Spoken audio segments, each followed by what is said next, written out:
So last we were on this question, right? So ये question थोड़ा बहुत like statement wise confusing है, no doubt it is very confusing. लेकिन we'll try to solve it out. So पहले तो वही करना है कि हमको Venn diagram बना लेना है. So इन्होंने क्या बोला that what is the correct in the context of Venn diagram representation of the following. So it is saying that all great scientists are college graduates. तो सबसे पहले इसका बना लेते हैं that all great scientists, ठीक है, are कॉलेज ग्रेजुएट्स. और कॉलेज ग्रेजुएट्स को इन्होंने इसमें एम से लाइक रिप्रेजेंट किया. ये जो एम है ना, ये वही है लाइक, लेकिन याद करने के लिए कॉलेज ग्रेजुएट्स, ठीक है, जस्ट टू रिमेम्बर हम यहाँ पर कॉलेज ग्रेजुएट्स लिख, ठीक है, पर याद रखना ये एम से रिप्रेजेंट है. Then some professional athletes are college graduates.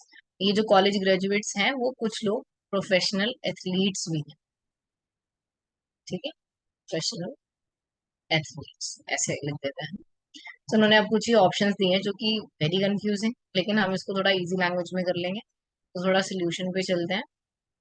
क्या दिया हुआ है इन्होंने that let's analyse the logical argument और वेन डायग्राम में, ठीक है. तो पहले तो ये जो इतना स्टेटमेंट है हमने इसका वेन डायग्राम ऑलरेडी बना लिया, ठीक है. सो लास्टली क्या लिखा है, we need to check if this conclusion follows from A and two. तो जो लास्टली हमारे पास कंक्लूजन आया है, कंक्लूजन क्या था, conclusion was that therefore some professional athletes are great scientist. वो हमको दिख रहा है कि पॉसिबल है नहीं, but for the sake of the question will solve it out, ठीक है. तो इन्होंने वो लिखा, we need to check if this conclusion follows from A and A1 and A2, मतलब argument one and argument two, ठीक है. सो इन्होंने वही किया है जैसे हमने ये बनाया कि ग्रेट साइंटिस्ट, कॉलेज ग्रेजुएट्स और professional athletes. So first argument क्या है कि जी इज एंटायरली इनसाइड सी. सो जी, इन्होंने ग्रेट साइंटिस्ट, मैंने यहाँ पर एस लिया है, ठीक है. इन्होंने क्या बोला, जी इज एंटायरली इनसाइड सी. सी क्या है, कॉलेज ग्रेजुएट्स. तो ये बात सही है, कॉलेज ग्रेजुएट्स है ये बिल्कुल इंटायरली. जो एस है या फिर मैं बोल दूं जो जी है आपका, ग्रेट साइंटिस्ट जो लोग हैं, ठीक है, ये ग्रेट साइंटिस्ट जो लोग हैं वो इंटायरली इसके अंदर है, ठीक है. Then some part of P overlaps with C, this is also right, ठीक है. सी इन्होंने किसको माना है, कॉलेज ग्रेजुएट्स को. तो थोड़ा पार्ट जो प्रोफेशनल एथलीट्स का है वो कॉलेज ग्रेजुएट से लाइक ओवरलैप हो रहा है, ठीक है. But does this guarantee that P overlaps with G? नहीं, ये तो कोई गारंटी है नहीं. क्या ये बात सबको समझ आ रही है? पी, तुम खुद देख के बताओ, क्या ग्रेट साइंटिस्ट को ओवरलैप कर रहा है, दिख रहा है तुम्हें? नहीं दिख रहा है ना, वो हो ही नहीं सकता क्योंकि वो इन्फॉर्मेशन हमें गिवन ही नहीं है, ठीक है. वो गायब है, इन्फॉर्मेशन है नहीं है. तो हम लेकिन जितना इन्फॉर्मेशन गिवन है उसके हिसाब से नो ही बोलेंगे.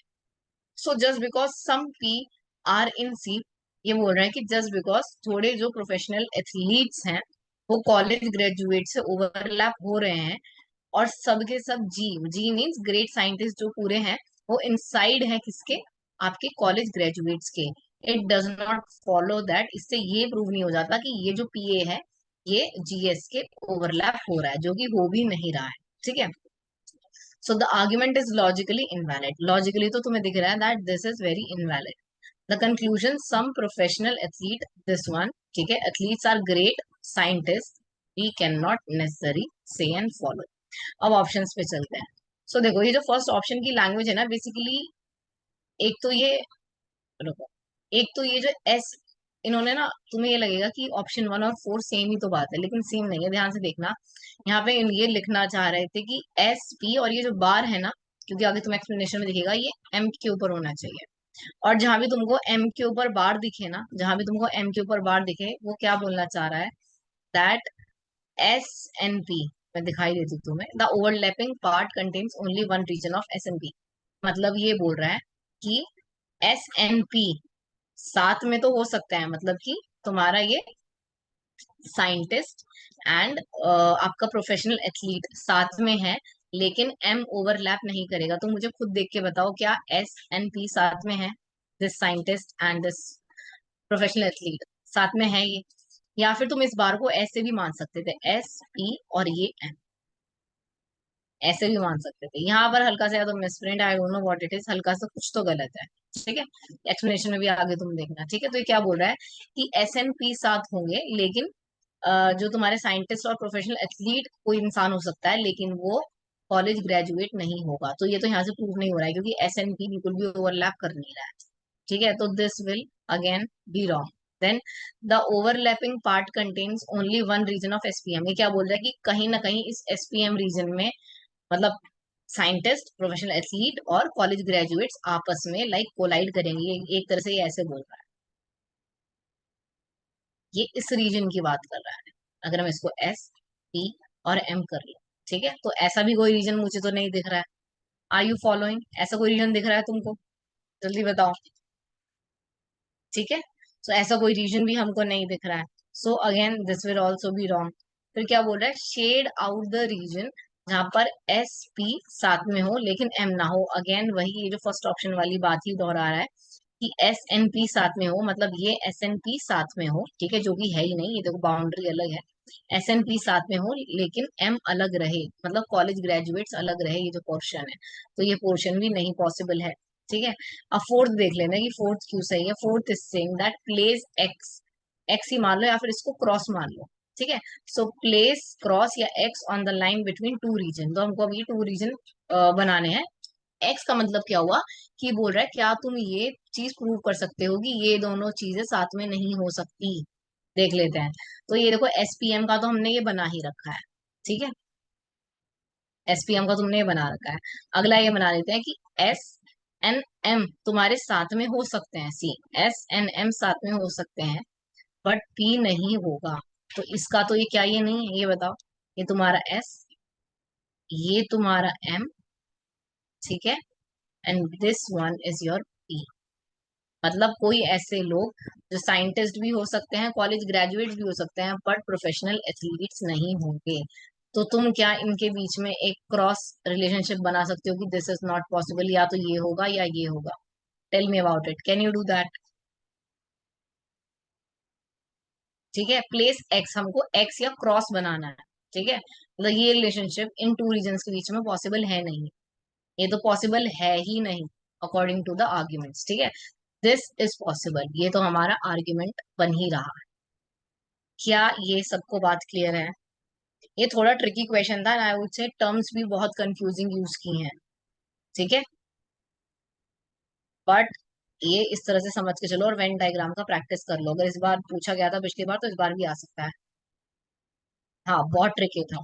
ठीक है, बार रिप्रेजेंट करेगा, बार रिप्रेजेंट करेगा कि मान लो मैं लिख दूं U V and X for example, और मैं इसके ऊपर बार लगा दूं, मीन्स ये कोई इंसान यू हो सकता है, वी हो सकता है, बट ये दोनों एक्स नहीं होंगे। मतलब वो नहीं वाली बात बार रिप्रेजेंट करेगा, ये बात याद रखना। ठीक है, फॉर एग्जाम्पल मैं बोल दूं कैट, डॉग एंड लायन। अगर मैं लाइन के ऊपर बार बना दूं, इसका मीन हो जाएगा कि कोई ऐसा रीजन वेन डायग्राम का जो कैट, मान लो कुछ कैट डॉग तो हो सकती हैं, लेकिन ये दोनों मिल करके लायन नहीं हो पाएंगे, हल्का बहुत ओवरलैपिंग हो सकता है। मतलब कोई ऐसा इंसान जो कैट हो, डॉग हो, लेकिन लायन पॉसिबल ना हो। इंसान कह लो, एंटिटी कह लो, व्हाट एवर इट इज। बस बार का मतलब ये समझ लेना कि दो चीजें ये एक साथ हो सकती हैं, लेकिन ये थर्ड नहीं होगा। और अगर तीनों में बार नहीं है, मान लो अगर मैंने लिख दिया cat, dog, first let me just read sort of it.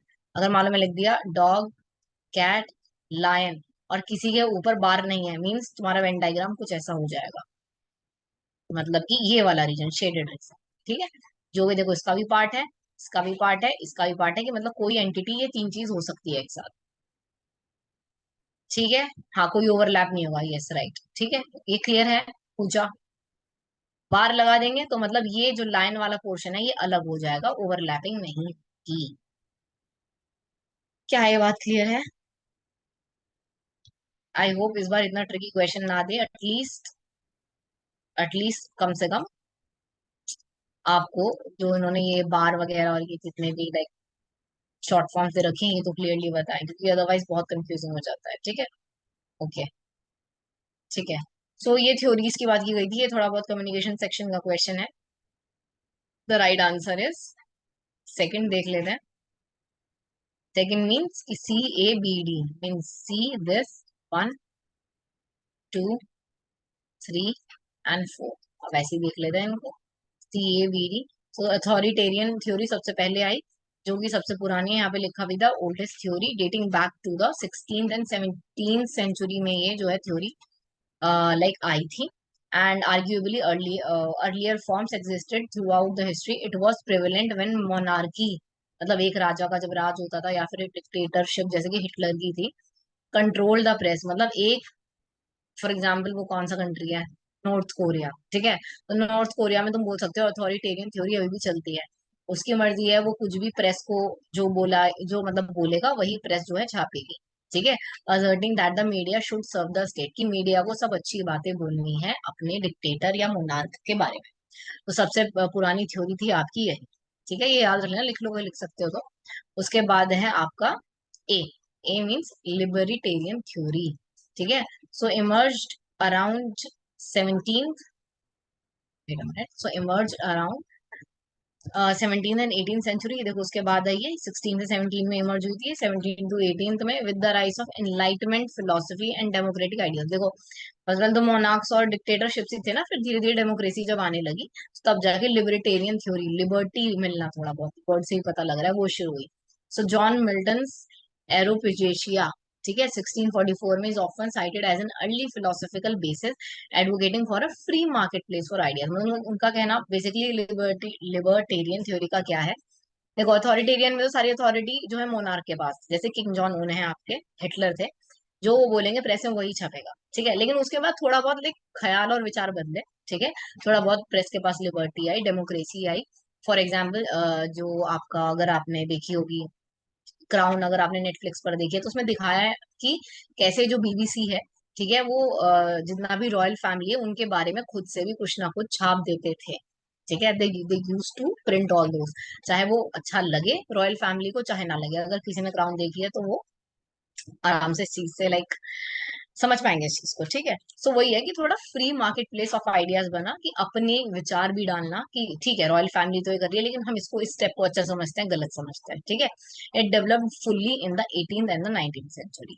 And after that उसके बाद क्या आया, उसके बाद आए आपके BNT means Soviet media theory. अब वो क्या कहती है, that developed in the 20th century, specifically after the Russian Revolution.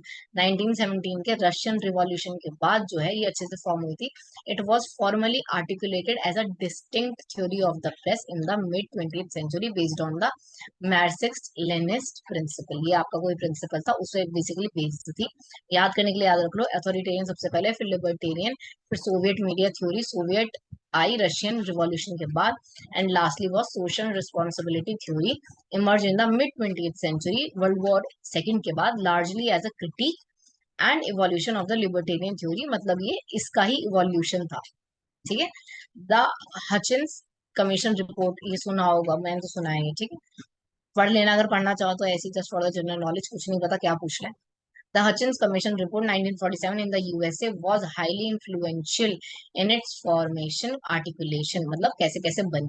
ठीक है. It advocates for media freedom balanced with social obligation. Means कि मीडिया को सारे अधिकार फ्रीडम दिए जाएंगे लेकिन सोशल ऑब्लिगेशंस भी होंगी. लाइक ऐसा नहीं है कि मीडिया का जो मन आया वो बिना कोई सोशल रिस्पॉन्सिबिलिटी लिए उसको प्रिंट कर दें. ठीक है, तो इजी था. सबसे पहले अथॉरिटेरियन याद रखते कि हिटलर थे, किंग जॉन उन है आज भी, वहां पे यही थ्योरी चलती है कि जो हम बोलेंगे वो यू हैव टू प्रिंट. कुछ भी मोनार्क के बारे में, डिक्टेटर के बारे में आप गलत नहीं प्रिंट कर सकते. ये सबसे पुराना हो गया. फिर थोड़ा बहुत लिबर्टी आया तो लिबर्टेरियन थ्योरी. फिर जब रशियन रिवॉल्यूशन चला तो सोवियत मीडिया थ्योरी. और ये लास्टली आपका सोशल रिस्पॉन्सिबिलिटी थ्योरी जो आज भी चलता है. ठीक है. So is this question clear?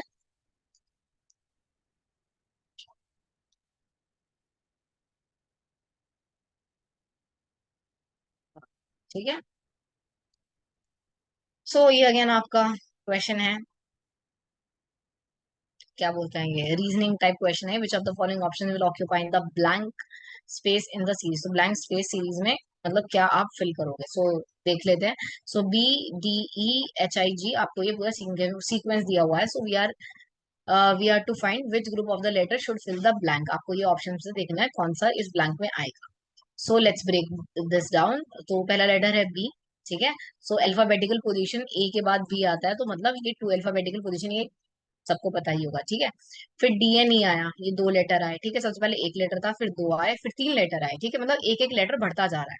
तो यहाँ तो डेफिनेटली 4 लेटर का कुछ आना चाहिए, ये तुम्हें इतना पता होना चाहिए कि जैसे 1 लेटर, ये 2 लेटर, ये 3 लेटर। अब तुम्हें इतना तो पता होता कि 4 ही लेटर आएंगे, मीन्स या तो ये हो सकता है, ये बिल्कुल नहीं हो सकता, और ये भी नहीं बिल्कुल हो सकता। तो मैं दो तो तुम्हारे ओमिट ही हो जाते हैं, तो या तो 1 होगा या 3 होगा, ठीक है। उसके बाद देख लो कि पहले इन्होंने क्या लिया, जो टू प्लेस्ड है, मतलब जो बी है, जो सेकंड नंबर पे आता है, पहले वो आया। फिर 4 एंड 5, 5 आया, 3 इन्होंने स्किप किया है। उसके बाद 8, 9, 10, ठीक है। सो अब हमें निकालना था फिर 22, 23, 24। तो अभी पैटर्न ढूंढना क्या चल रहा है, ठीक है। सो पैटर्न देख लेते हैं, ठीक है। सो पैटर्न है आपका ये रहा।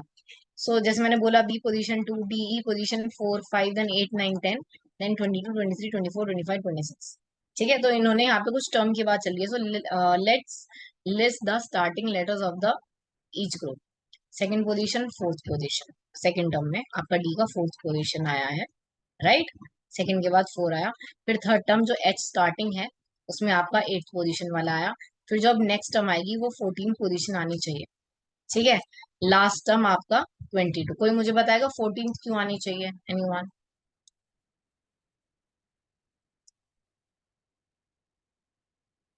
2, 4, जल्दी बताओ। 2,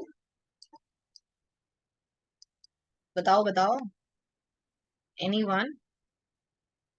आपने क्वेश्चन पेपर सॉल्व नहीं किया? क्या आई? एल? नहीं, एल तो है, मैं पूछ रही हूँ लाइक कितना प्लस हो रहा है, ठीक है। हाँ, 6, ठीक है। तो वही है, 8 + 6 आपका 12। देखो दो दो बढ़ रहा है ना, दो दो आपका बढ़ता जा रहा है। पहले 2 था, 2 + 2 4 हुआ, 4 + 2 6 हुआ, तभी तो एल आया। तो पहले लॉजिक पर जाओ, तो +2 किया, तो फिर आपका यहाँ पर एल से स्टार्ट होना चाहिए, ठीक है। फिर यही है 2, 4, 8, 14, 22। So this follows the pattern, +2 + 4 + 6 + 8, ठीक है। तो इंक्रीमेंट्स इंक्रीजिंग बाय 2, दो दो बढ़ते जा रहे हैं, ठीक है। उसके बाद so the missing group starts at position 14, which is N. N होगा, एन नहीं होगा, डोंट कंफ्यूज मी, ठीक है। सो अगर आप A B C D E ऐसे करके देखोगे ना, तो ये जो आपका 14th पोजीशन पर आएगा, ये जॉटी याद रख लो क्वेश्चन जल्दी सॉल्व करने के लिए। ये 5, 10, 15, 20, 25, ये याद रख लो, ये जॉटी लाइक शॉर्ट फॉर्म, ठीक है। सो जो आपका 14th पर आएगा, तुमको पता है ओ से पहले एन आता है, तो 14 पोजीशन पे आपका एन आता है। And since this is the fourth group, it should have 4 letters. So N O P Q, that's why N O P Q will be the answer. Tell me, is this question clear? ठीक है, clear है, easy था वैसे तो सबको, ठीक है, clear है, ठीक है।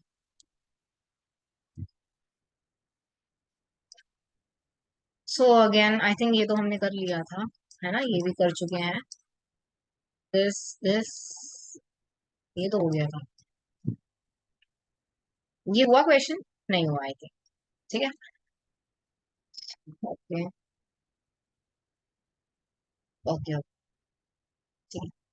सो अभी क्वेश्चन वही दे रखा है कि आपका मैलवेयर एग्जाम्पल और टाइप ऑफ मैलवेयर दे रखा है, तो आपको एग्जाम्पल से किस टाइप का मैलवेयर है वो जो है आपको मैच द फॉलोइंग करना है, और इस क्वेश्चन की अच्छे से एक्सप्लेनेशन पढ़ लेना है, क्योंकि क्वेश्चन पूछा जा सकता है। सो करेक्ट आंसर इज 3 आपका। सो वन क्राई जो है आपका एग्जाम्पल होगा रैंसमवेयर का, जहां पर आपको लाइक कुछ पैसे की मांग की जाएगी, रकम मांगी जाती है, ठीक है। लिखा हुआ है, one cry was a notorious ransomware crypto worm that targeted computers running on the Microsoft Windows operating system by encrypting the data and demanding ransom payment, ठीक है। आपके डेटा को इंक्रिप्ट करके इंपॉर्टेंट इन्फॉर्मेशन लेके आपसे रैंसम पेमेंट की बात की जाती थी बिटकॉइंस में, ठीक है। सो वन क्राई जो आपका एक नोटोरियस रैंसमवेयर है, याद रखना है, एग्जाम्पल है रैंसमवेयर, ठीक है। उसके बाद हम आ जाते हैं, हाँ, तो अब जब तुम्हें आंसर पता ही है तो इस पर ही चलता है, ठीक है। Then Stuxnet. So Stuxnet is a malicious computer worm that was famously discovered in 2010. बहुत recently है, means it was designed to attack industrial control system and is known for targeting Iran's nuclear program. So मतलब famous तो था, Iran के nuclear programme को इन्होंने जो है टारगेट किया था स्टक्सनेट वर्म ने। वर्म्स आर सेल्फ रेप्लिकेटिंग, तुमको पता है खुद को रेप्लिकेट करते हैं malware, and spread across the network, पूरे नेटवर्क में स्प्रेड हो जाते हैं। तो Stuxnet is the example of worm. Then Emotet started as a banking Trojan, बहरूपिया बन के ट्रोजन, तुमको पूरा कहानी मैंने बताया था, ठीक है। So Emotet started as a banking Trojan design to steal financial information, सारी फाइनेंशियल इंफॉर्मेशन आपसे ले लेते थे। Over time it evolve into a more sophisticated threat, acting as a loader और ड्रोपर फ्रॉम अदर मैलवेयर, ठीक है। एक पहले तो ये खुद ही एक तरह का मैलवेयर था, फिर ये दूसरे मैलवेयर को ले जाना और निकालना, लोडर मतलब सारी आता घुसता था, और सारे जो है आपके कंप्यूटर में जो जो भी लाइक मैं बोलूंगी वायरस या वट एवर, जैसे भी वो रेप्लिकेट होता था, वो सब डाल के जो है मदद करता था दूसरे ट्रोजन मैलवेयर की, ठीक है। इंक्लूडिंग रैंसमवेयर, रैंसमवेयर भी उनमें से एक है, दूसरे मैलवेयर की हेल्प करता था। पहले खुद ही वो फंक्शन किया, फिर दूसरों को हेल्प भी करने लगा। So Trojans are malicious program that disguise, मैंने बोला ना बहरूपिया, that disguise themselves as legitimate software, ठीक है। ऐसा ऐसा लगता है आपको डाउनलोड करते वक्त कुछ भी, जिस फाइल्स के साथ वो चिपक कर आ जाते हैं लाइक बाइंड होकर की कुछ लेजिटिमेट ही होगा, लीगल नहीं होगा, ठीक है। देन उसके बाद Pegasus. So Pegasus is highly sophisticated spyware, याद रखना Pegasus is a spyware developing the developed by the Israeli cyber arms company. That means ये सब फेमस तो हैं, बड़े बड़े इन्होंने लाइक काम तो किए हैं, ठीक है। तो Israeli cyber arms company NSO group जो है, इन्होंने ये बनाया था Pegasus. It is design to be clandestinely, ठीक है, installed on the mobile phones, बिना पता लगे, ठीक है, and other devices running iOS, जैसे आईओएस और एंड्रॉइड में ये खुद ही इंस्टॉल हो जाते थे। इट कैन रीड, ये आपके मैसेजेस पढ़ सकते थे, आपकी कॉल सुन सकते थे, एंड कलेक्ट पासवर्ड, और पासवर्ड भी कलेक्ट कर सकते थे। लोकेशन ट्रैक करना, एक्सेस टारगेट डिवाइस का, माइक्रोफोन मतलब हैक कर लेना, कैमरा, इवन द कैमरा, जैसे अगर आपने असुर देखी है, असुर में दिखाया ना कैसे कैमरा माइक्रोफोन सब कुछ जो है आपका हैक हो जाता है। और जितने भी हार्वेस्ट इंफॉर्मेशन, लाइक अगर आप कहीं भी कहीं पेमेंट कर रहे हो, लाइक आजकल स्विगी इंस्टामार्ट, तो अगर ऐसी कोई चीज आपके फोन में आ जाएगी, तो आपके सारे लाइक कार्ड अगर आपने डाला हुआ है, सारे पासवर्ड्स, सब चीज जो है आपके पिन वगैरह, वो चीज देख सकता है। तो Pegasus is a kind of spyware. Is this question clear to every one of you? Tell me. ठीक है, ओके। सो ये question we have already done, simply ही था। पीआईबी की फुल फॉर्म पूछी है, it is press information bureau, bureau. The acronym PIB stand for press information bureau. The press information bureau is the nodal agency of the government of India, की nodal agency है to disseminate information to the print and electronic media, जो कि print and electronic media को information disseminate करती है, मतलब government को देती है ऑन गवर्नमेंट पॉलिसी। जैसे तुमने अभी देखा भी होगा, जब ये आपका क्या क्या क्या क्या इंडिया वर्सेस ये जो पाकिस्तान अभी चल रहा था, तो इंस्टाग्राम पर अगर देखना चाहो अभी जाके देख लेना, इंडिया वर्सेस पाक जब चल रहा था आपका ये ऑपरेशन सिंदूर चल रहा था, तो जितना भी इंफॉर्मेशन लेजिटिमेट गवर्नमेंट दे रही थी, वो पीआईबी के इंस्टाग्राम हैंडल थ्रू ही दे रही थी, ठीक है। तो वहां से भी लाइक इट्स, देख लो कहाँ कहाँ से क्वेश्चन आ रहा है। तो तुम कभी देखना चाहे भी जाके देख लेना, पीआईबी को फॉलो कर लेना, तो इंडियन गवर्नमेंट जो भी इंफॉर्मेशन, और वो सब लेजिटिमेट होती है, देनी होती है ब्रॉडकास्टिंग मीडिया को, वो पीआईबी के थ्रू एक तरह से जनता को बताई जाती है।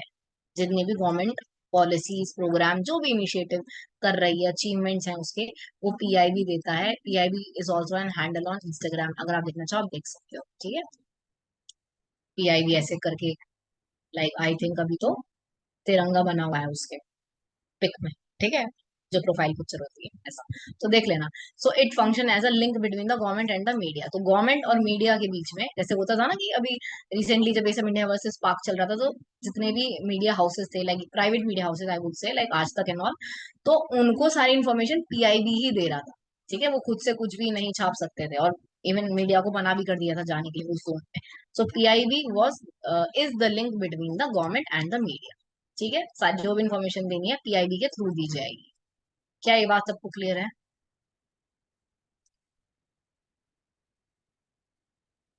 ठीक है, ठीक है।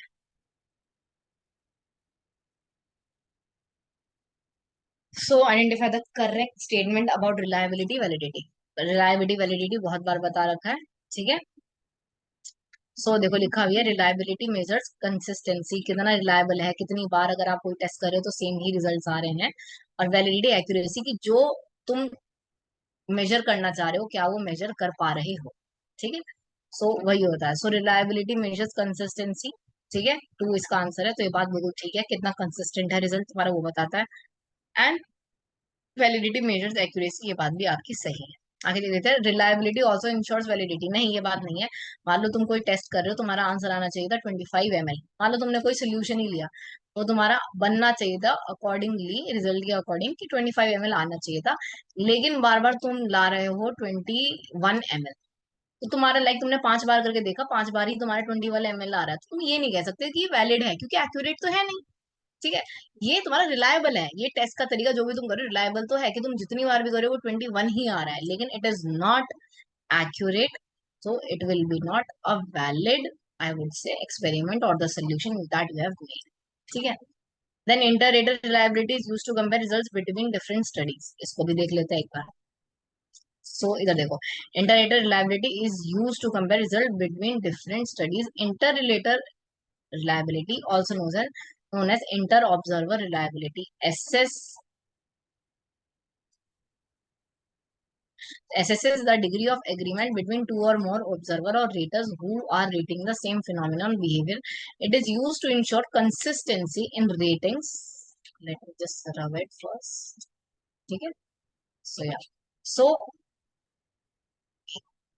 yeah, so it is used to ensure consistency in ratings within a study or when comparing ratings of different individual within the same context. It is not used to compare results between the same between different study, means inter rater reliability क्या होगा कि एक ही result मान लो राम भी कर रहा है, एक दूसरा ऑब्जर्वर और श्याम भी कर रहा है।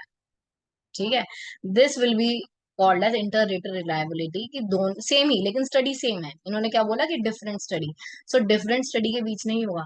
मान लो एक आप में से कोई मेटल कर रही है एंड दूसरा कोई फॉर एग्जाम्पल वेदर ही कर रही है, ठीक है, तो इंटरेटर क्या हो जाएगा कि सेम ही स्टडी तो सेम, एक्सपेरिमेंट सेम है, लेकिन दो लोगों से हो रहा है, दो लोगों के द्वारा किया जा रहा है। ठीक है, so it will be called as interpreter, कि इनका रिजल्ट क्या आ रहा है, इनका रिजल्ट क्या आ रहा है। ये नहीं होगा कि मेटल किसी और पर काम कर रही है और वेदर किसी और पर काम कर रही है, सो ये नहीं कहेंगे इंटरेटर है, क्योंकि अब तो स्टडी डिफरेंट है ना, हाइपोथेसिस अलग होंगे, ऑब्जेक्टिव्स अलग होंगे, डिस्कशंस अलग होंगे। Is this question clear to each and every one of you?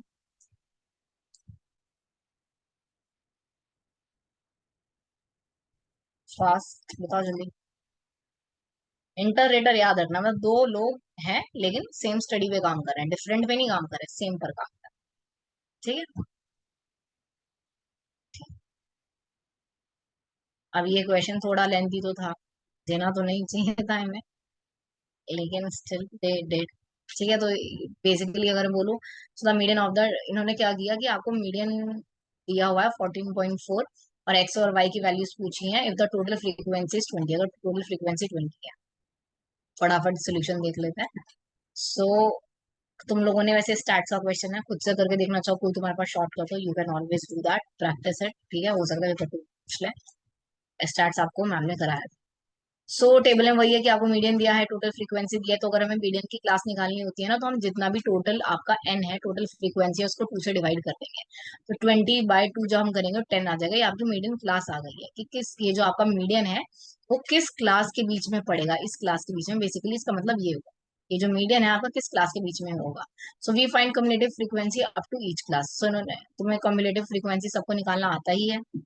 ठीक है, सो व्हाट दे डिड कि पहले ये टेबल जो था इन्होंने एज इट इज बनाया कम्युलेटिव फ्रीक्वेंसी निकालने के लिए, कि 0 से 6 की आपको फ्रीक्वेंसी 4 दे रखी है, तो कम्युलेटिव फ्रीक्वेंसी भी 4 होगी।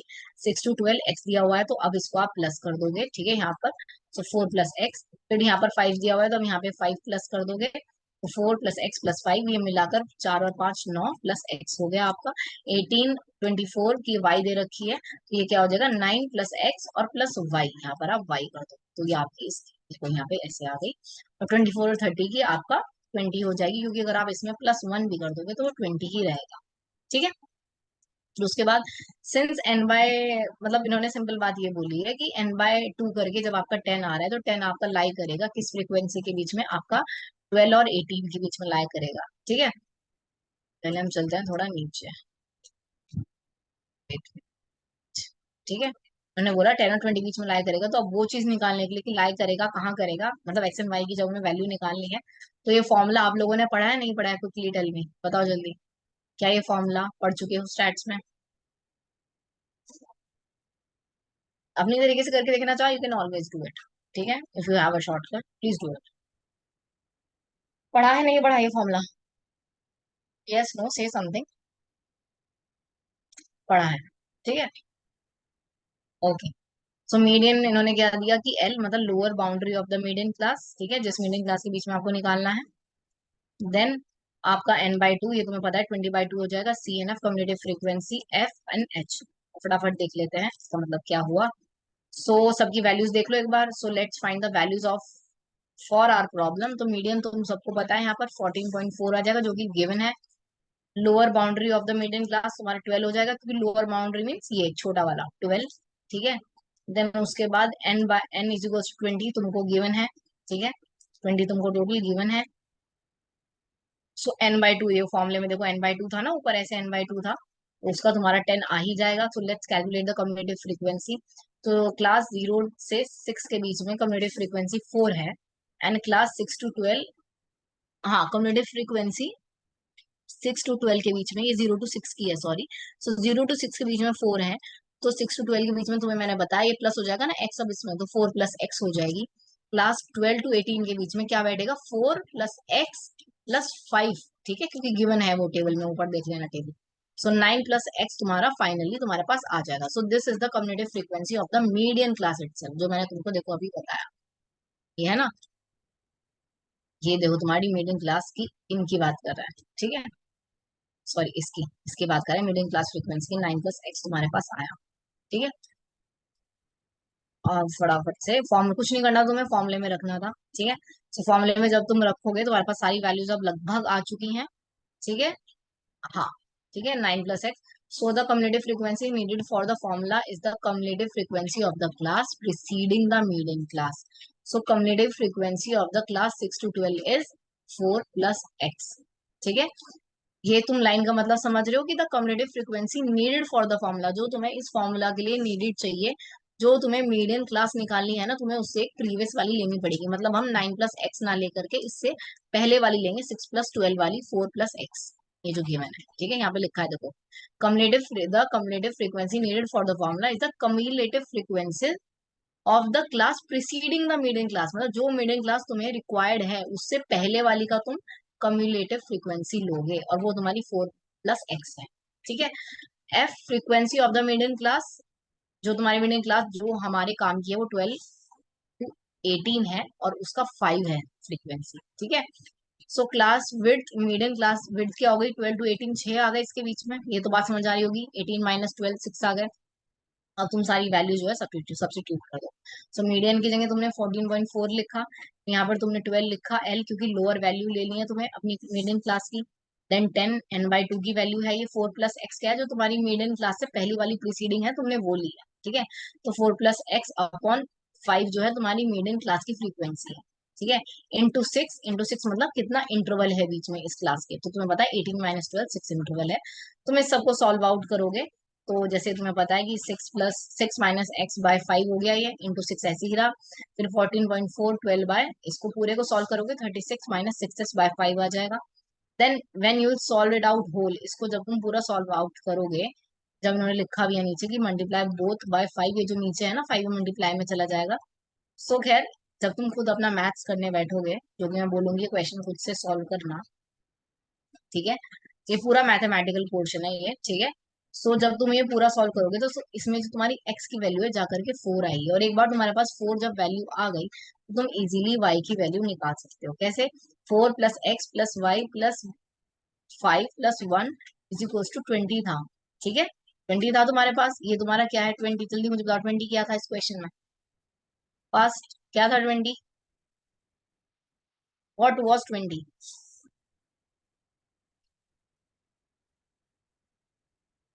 क्या था 20 यहाँ पर देखो, फ्रीक्वेंसी था ना। फ्रीक्वेंसी कैसे निकालते हैं, फ्रीक्वेंसी कैसे निकालते हैं बताओ जल्दी।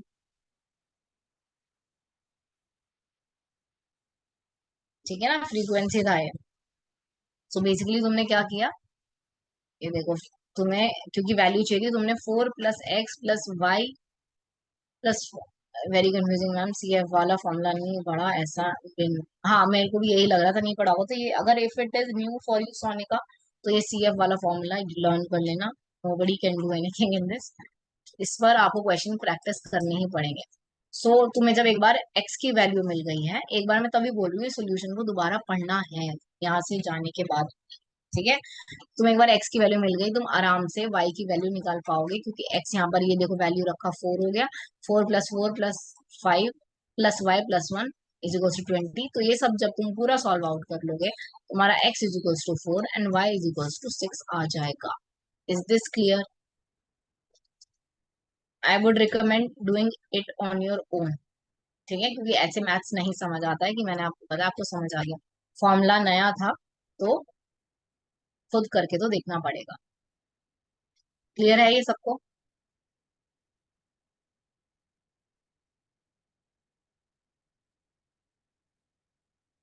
बोलो बोलो, यहाँ डिस्कशन खत्म हो जाएगा फिर। ठीक है, okay. So when correct reasoning is undermined by the deliberate misinterpret, ये भी कर चुके हैं, misinterpretation of the opponents position is set with the fallacy of. ये क्वेश्चन ड्रॉप हो गया था एनटीए से, देखो, लेकिन हम फिर भी सबका एक बार एक्सप्लेनेशन पढ़ ले।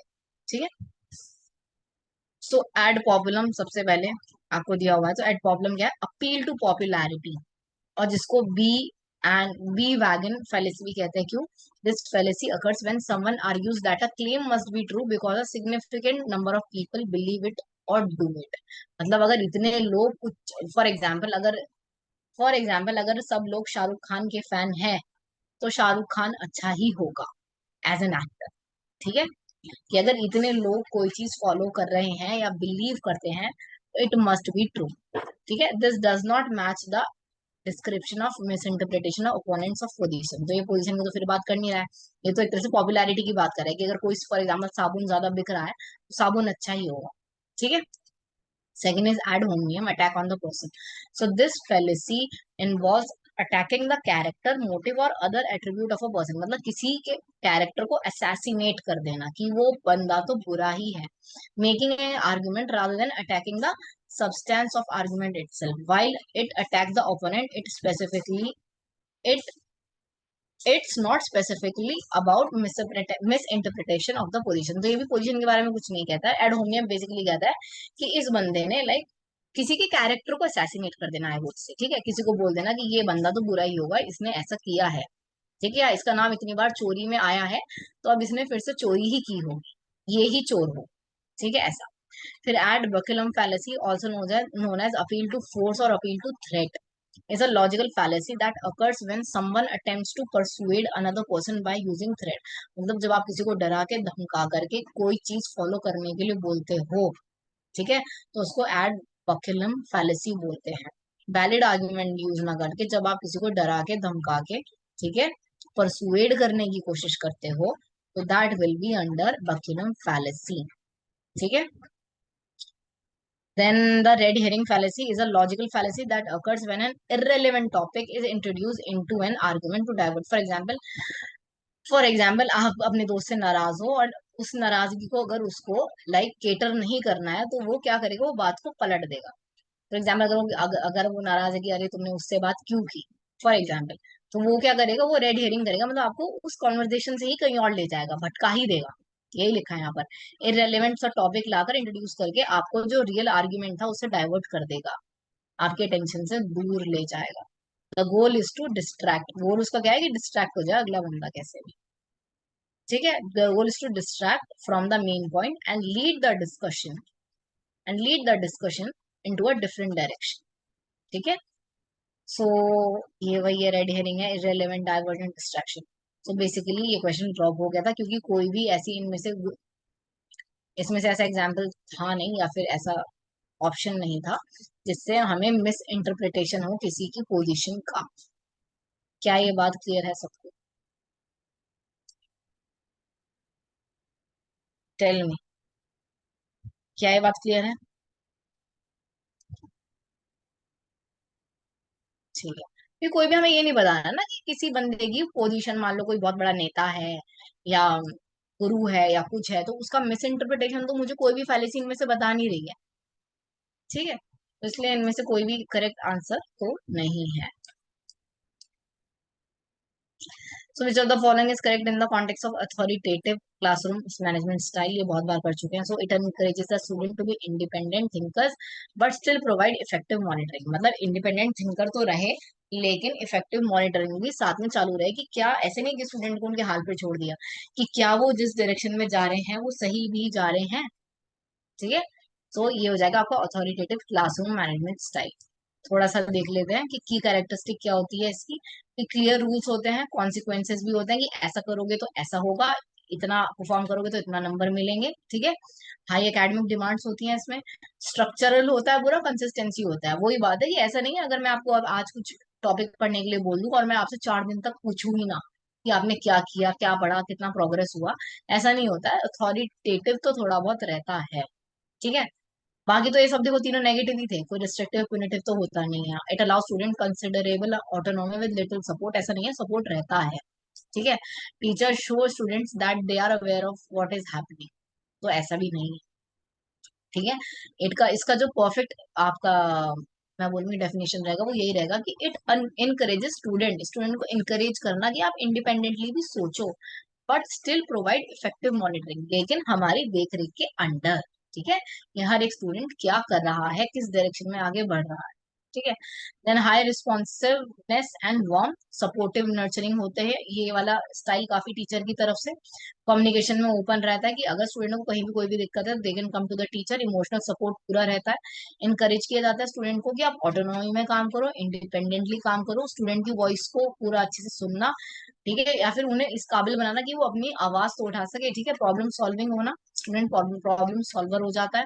प्रमोट सेल्फ रेगुलेशन, खुद को रेगुलेट करना, कितना पढ़ना है, कैसे पढ़ना है, वो सब। And effective monitoring and guidance, वो तो साथ में चलती भी रहती है कि एक तरह से एक्टिव सुपरविजन चलता है। अगर मैं यहाँ पे बोलना चाहूँ तो जो पीएचडी होती है ना, पीएचडी थोड़ा ऐसा ही होता है। पीएचडी आपका ऐसा ही होता है कि आपको इंडिपेंडेंटली सोचने के लिए बहुत ज्यादा मोटिवेट किया जाता है, लेकिन अंडर अ सुपरविजन। ठीक है, तो यू कैन से कि पीएचडी एग्जाम्पल है इसका। टीचिंग एंड सोशल स्किल, ये सब उसी में आ जाएगा। इजी क्वेश्चन सारी। Is this clear? ये क्वेश्चन सबको क्लियर है? ये बहुत बड़ा, ये देखो यहाँ पर एक्सप्लेनेशन है, चाहो तो बस। तो ये क्वेश्चन थोड़ा अब फिर से ट्रिकी था। ठीक है, बहुत ट्रिकी क्वेश्चन था आई वुड से। कम्युनिकेशन से देखो क्वेश्चन खींचकर कहाँ ले गए। ठीक है, ये भी हम थोड़ा शॉर्ट में कर लेते हैं, लेकिन to understand this question you have to I am saying, ये पूरा एक्सप्लेनेशन पढ़ लेना एक बार ध्यान से। ठीक है, ये सब एक बार थोड़ा सा देख लेना। सो क्वेश्चन पे चलते हैं पहले तो, सेकंड। ठीक है,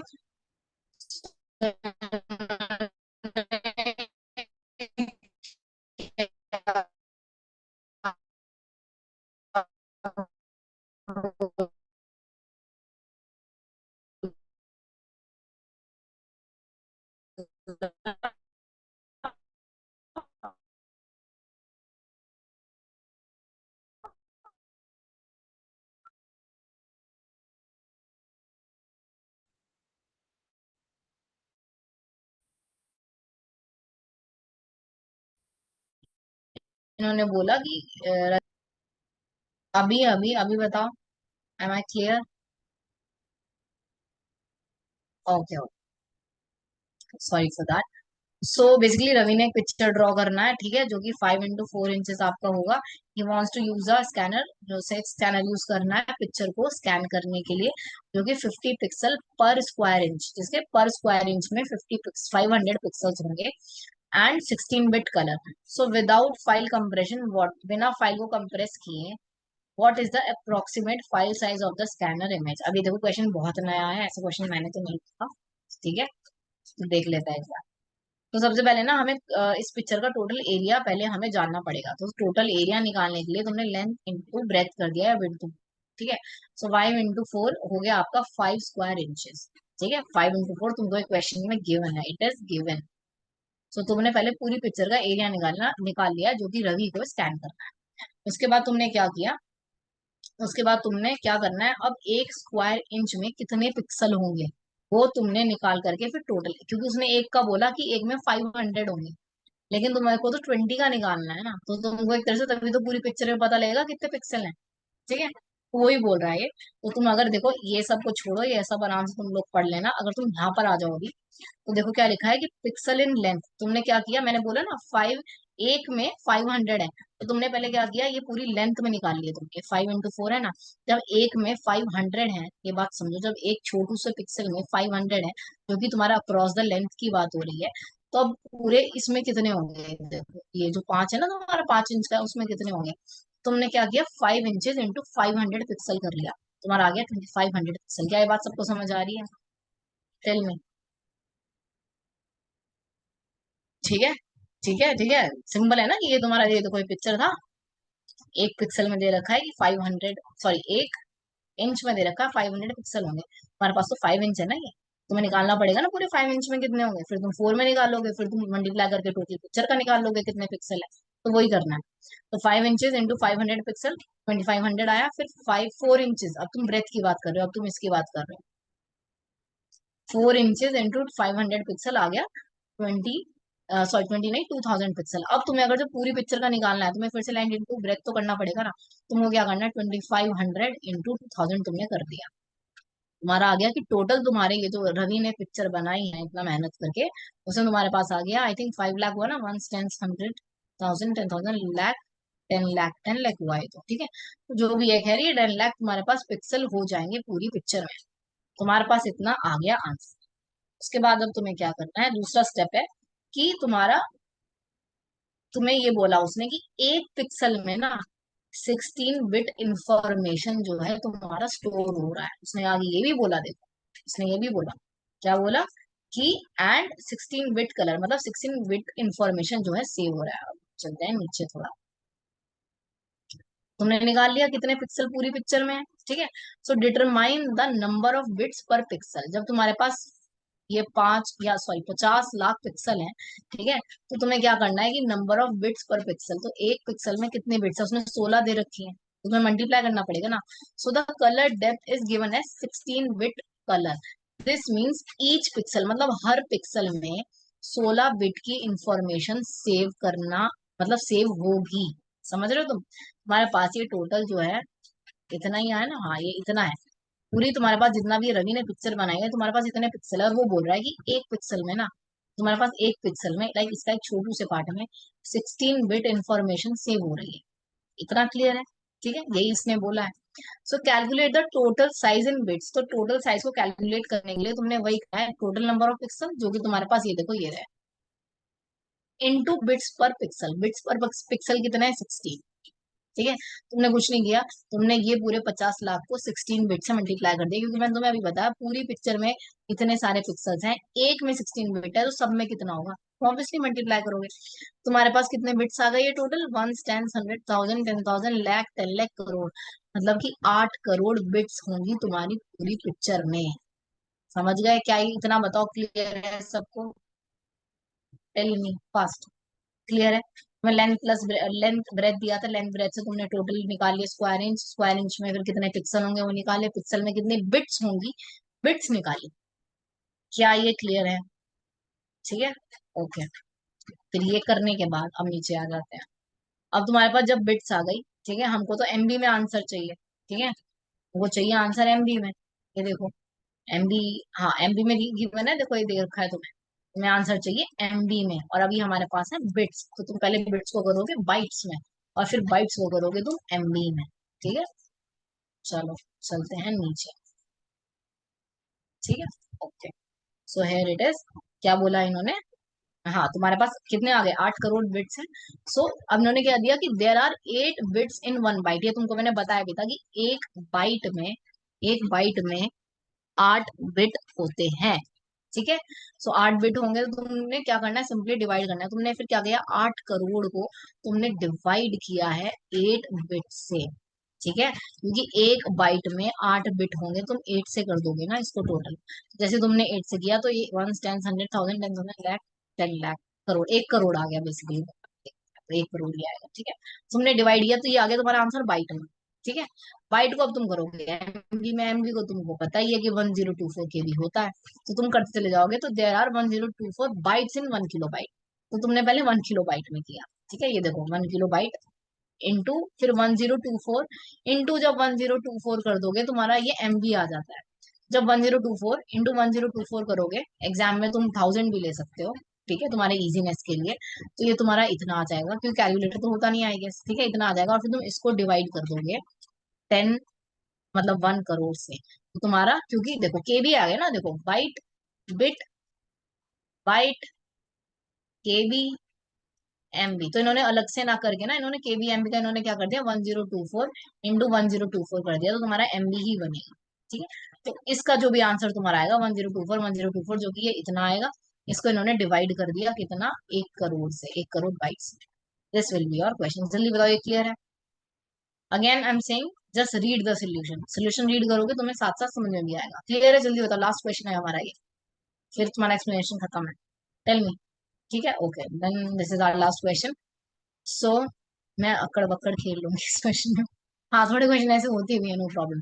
so which of the following are the features of on demand examination system? ठीक है, सो फीचर क्या है, 4 होगा इसका आंसर। सी डी ई, जो तुम्हारे डिमांड पे, ऑन डिमांड तभी की तभी की जाती है। सी क्या है, अ particular software specifically developed for this purpose, एक पर्टिकुलर सॉफ्टवेयर बना जाएगा इस पर्पस के लिए। It reduces the workload of students and teacher, student and teacher का जो वर्कलोड है वो खत्म हो जाएगा, कम हो जाएगा, मैं बोलूंगी, ठीक है। Then no need to wait for the 6 monthly end term examination, on demand होगा, तुम्हें 6 महीने रुकने की कोई जरूरत नहीं है। थोड़ा सा फटाफट एक्सप्लेनेशन देख लेते हैं, क्या होती है, क्यों है, क्या है, ठीक है, आई गेस हो ही जाएगा, ठीक है। सो देखो, सो सबसे पहले दे रखा है कि more rigid, so on demand examination systems are typically design to be flexible, flexible, flexibility के लिए जो है ऑन डिमांड एग्जामिनेशन सिस्टम बनाया जाता है, तो इट इज नो वे कि वो रिजिड होंगे अपनी स्कीम में। So allowing student to take exams when they are ready, जब स्टूडेंट रेडी है, बोले कि हाँ अब I am ready, as a class बोले वी आर रेडी, तो तब जो है ले ली जाती है आपकी examination, rather than on a fix date, कोई फिक्स डेट नहीं होती है। Then maximum possibility of malpractices और unfair means, so modern on demand examination system often incorporate advanced proctoring technologies, AI based proctoring, live proctoring, secure browser, मतलब secure browser होता है, biometric verification होता है, जैसे कि एनटीए में आपका होता है, तो चीटिंग होने के ज्यादा चांसेस होते नहीं है, सो ये भी गलत हो जाएगा। So a particular software specifically developed for this purpose, हाँ, एक स्पेसिफिक एआई कह लो, कोई सॉफ्टवेयर बनाया जाएगा, या कोई नॉर्मली सॉफ्टवेयर बनाया जाएगा इसी पर्पस के लिए, कि अब स्टूडेंट ने बोला है तो हम जो है एग्जाम ले लेते हैं, तो यही लिखा है कि yes, on demand examination system heavily rely on the specialise software platform that handle registration, जहाँ पर स्टूडेंट जाए, रजिस्टर करे, कंटेंट डिलीवरी दे, प्रोक्टोरिंग करे, मतलब फोटो वोटो उसका आए, वहां पर ग्रेडिंग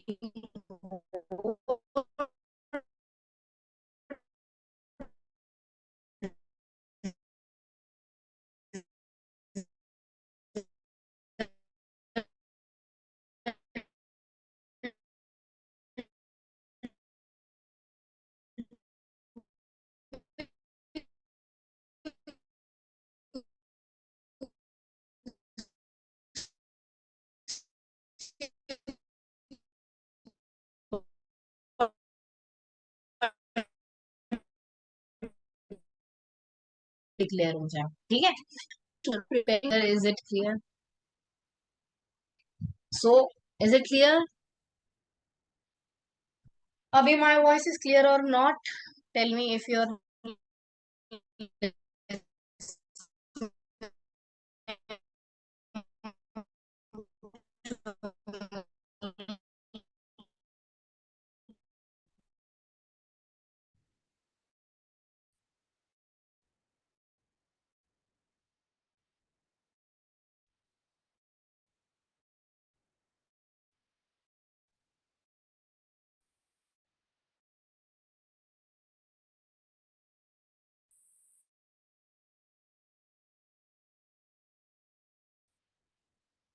वॉइस चला गया था, अब तो आ रहा है ना, just tell me or not, tell मी।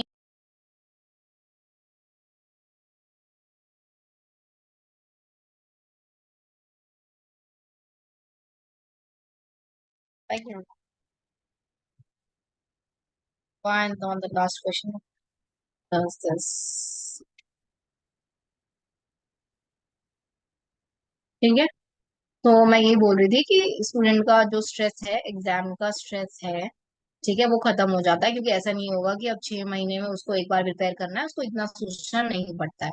ये होता है कि बार बार एग्जाम होते रहेंगे तो they will be prepared enough, तो इतना कोई एक्स्ट्रा प्रेशर नहीं है। टीचर्स की साइड से भी सेम रहता है कि इन्विजिलेशन करना, एग्जाम हॉल का एलोकेशन करना, शेड्यूल बनाना, ठीक है, सिटिंग अरेंजमेंट करना, तो टीचर्स के पार्ट पर भी इतना हेडेक नहीं होता है। फिर उसके बाद क्या, no need to wait for the 6 monthly, ये एक तरह से उसका ही सबसेट है कि 6 महीने का इंतजार करने की कोई जरूरत नहीं है, जब स्टूडेंट ने बोला एग्जाम हो जाएगा।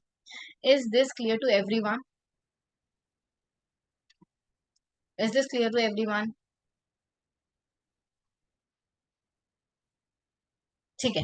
सो with this we have covered whole paper one discussion, and now the comprehension part is up to you, वो आपको ही करना होगा। ठीक है। So I am ending this class, and all the best, and bye bye, will continue our PYQ session. Okay, bye, thank you.